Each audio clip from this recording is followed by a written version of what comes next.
আসসালামু আলাইকুম। Hello my family, আশা করি আল্লাহ তাআলার রহমতে সবাই ভালো আছেন। আজকের ব্লগটা হচ্ছে ফ্যামিলি প্রোগ্রামের পরের দিনের ব্লগটা।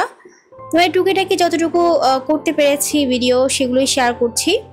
তো সকালে ব্রেকফাস্ট করার পর একটু হালকা পাতলা সবাই নাস্তা খাচ্ছিল, অ্যান্ড এরপর কী কী রান্না হবে সেগুলো খালাকে বলে দিচ্ছিলাম। খালা প্রিপেয়ার করে নিচ্ছিল।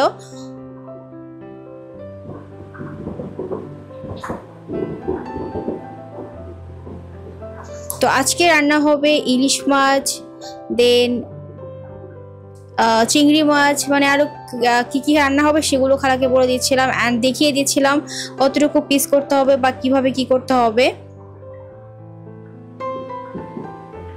তো অলরেডি খালা মাছটা কেটেও নিয়েছে, এখন হচ্ছে এখানে সব প্রিপেয়ার করে নিয়েছে, ধুয়ে টুয়ে সব করে নিয়েছে। অলরেডি খালার একটা পাবদা মাছ ফ্রাই করা হয়ে গিয়েছে, অ্যান্ড এখানে চিংড়ি মাছ দিয়ে লাউ করা হয়েছে। একটা সবজি করা দরকার ছিল, ভাবলাম একটা সবজি করি। সব যদি ভুনা করা হয় বা করা হয়, কষানো হয়, খেতে ভালো লাগবে না, এই জন্য একটা সবজি করা হয়েছে। অ্যান্ড ইলিশ মাছ ভুনা করা হয়েছে, পাবদা মাছ ভুনা, করলা ভাজি, ডাল অ্যান্ড চিংড়ি মাছ। এই তো আজকে হলো এগুলো দুপুরের খাবার। তো আজকেই যারা যারা আসছিল প্রোগ্রামে সবাই চলে যাবে। আমার মা বাবা, তারপর হচ্ছে সিস্টার ইন লরা আসছিল, তারাও চলে যাবে আজকে।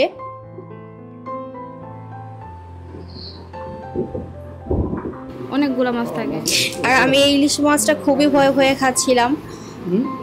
যে পরিমাণ অ্যালার্জি হয় মানে হয়েছিল আমার, আল্লাহর রহমতে এখন অনেকটাই কম আছে। জাস্ট 15 থেকে 20 দিনের মতো পাগল পাগল অবস্থা হয়ে গিয়েছিল আমার, এত খারাপ অবস্থা।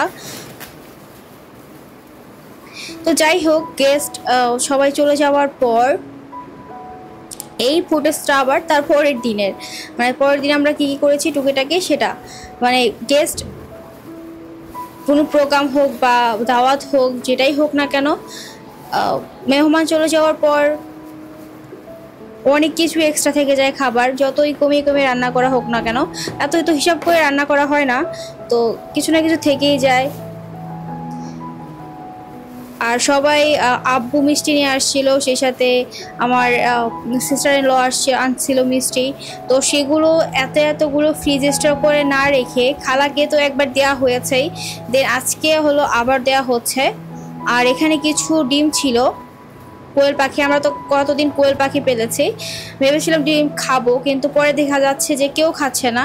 পরে এতগুলো ডিম সেগুলো দেওয়া হচ্ছে, অ্যান্ড কিছু ফ্রুটস দেওয়া হচ্ছিল খালাকে নিয়ে যাওয়ার জন্য।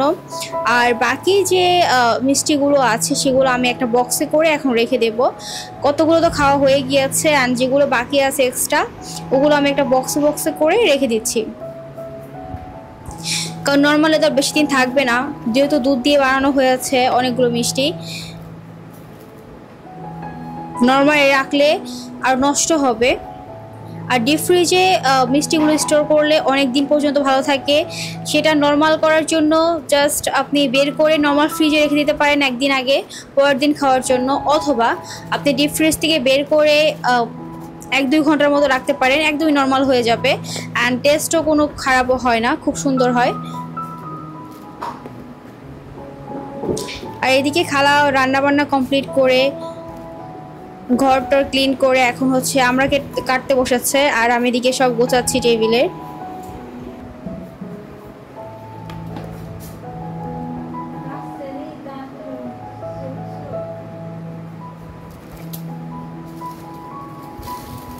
ঠিক গোছানো হয়ে গেছে, কতগুলো আমি হচ্ছে বাহিরে ঠোঙ্গাতে রেখে দিব।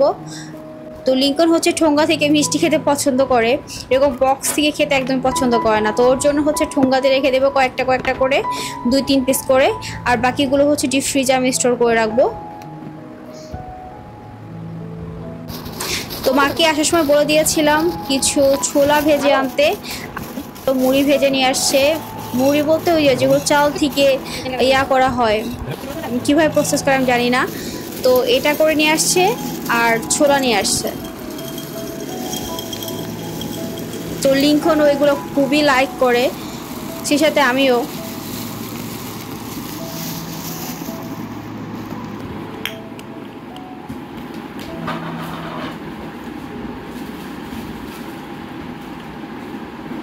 দুপুরে আজকে খুবই লাইট খাবার খাওয়া হচ্ছে, কারণ গতকাল 2-3 দিন ধরে হচ্ছে শুধু মাংস মাংস মাংস, মানে দেখলেও বিরক্তি লাগে। এই জন্য আজকে হচ্ছে ডাল, আলু ভর্তা, আর এক্সট্রা যে মাছগুলো ছিল সেগুলো আজকে নতুন করে ভুনা করা হয়েছে, যেগুলো ফ্রাই করা ছিল ফ্রিজে।